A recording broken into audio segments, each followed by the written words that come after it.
We've all had nasty neighbors, but an entire town?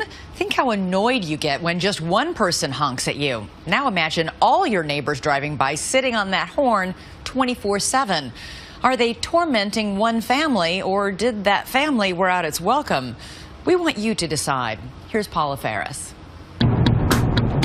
Of all the homes in Hubbard, Ohio, it might be the last one you'd expect folks to fight over. But this vacant house on East Liberty Street is the hottest property since good old Nehemiah Hubbard founded the town 200 years ago.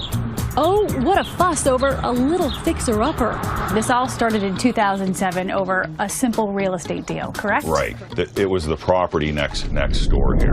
Meet Rick and Cindy Kurlich, longtime Hubbard residents. They say all they wanted was to buy the property next door. The only problem? It wasn't for sale. These folks, John and Marlene Clementi, had inherited half the house. The other half was tied up in court.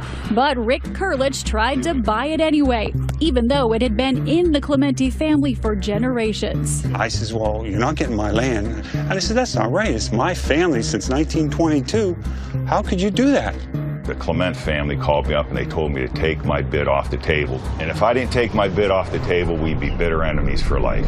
Rick never got the house, but he says he's still paying for what he did. As the town fire chief, Clementi had lots of friends, and suddenly Rick and Cindy say it seemed like every single one of them was driving by honking the horn, and it wasn't to say hello.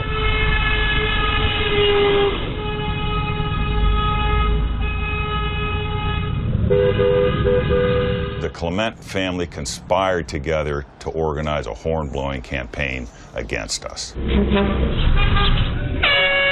That's really what this is all about. Ask not for whom the horn blows, it blows for Rick and Cindy Kurlich.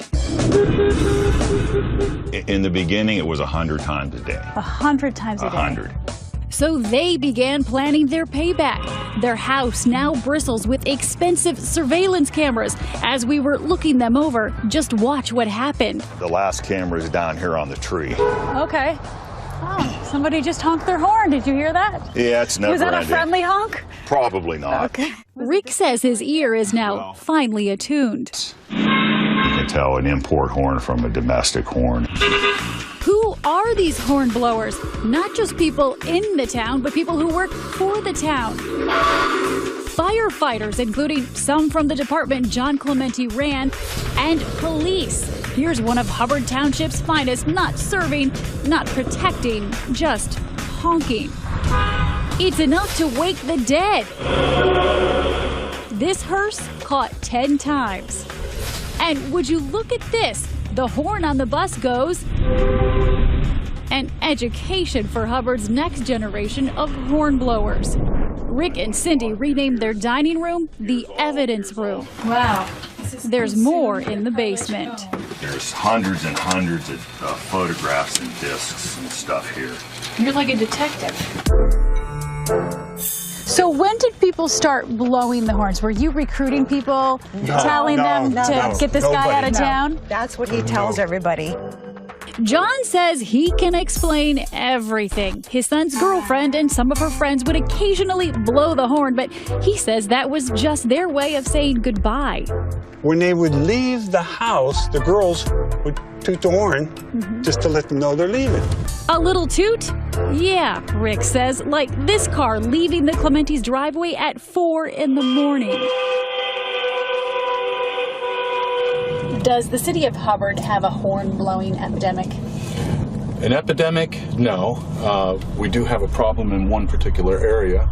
We patrolled around town with the police chief, Jim Tafe. At some point, people began blowing horns, but it became clear at another point that on occasion it was used to harass the person that lived there. Kurlich began taking horn blowers to court. He says he got orders of protection against more than a dozen people, and he didn't stop there. He started suing. Somebody beeps, Rick sues. Beep, sue. At the Trumbull County Courthouse, the legal paperwork is piling up. Rick is now suing no fewer than 40 alleged hornblowers, including the Clementis. This isn't my job, and I don't want to do this, and I'm sad that I have to. Curlich versus everybody. It seems like the town of Hubbard is against the Curliches, and everybody's in on it now. Why wouldn't you be against him? If you beep your horn one time, he'll take you to court. Just a regular beep. Does the city of Hubbard want the Curliches to leave? I believe so. Do you think you've made matters worse? We don't know how else to stop it. We knew it was a long shot, but we asked both sides if they would consider mediation.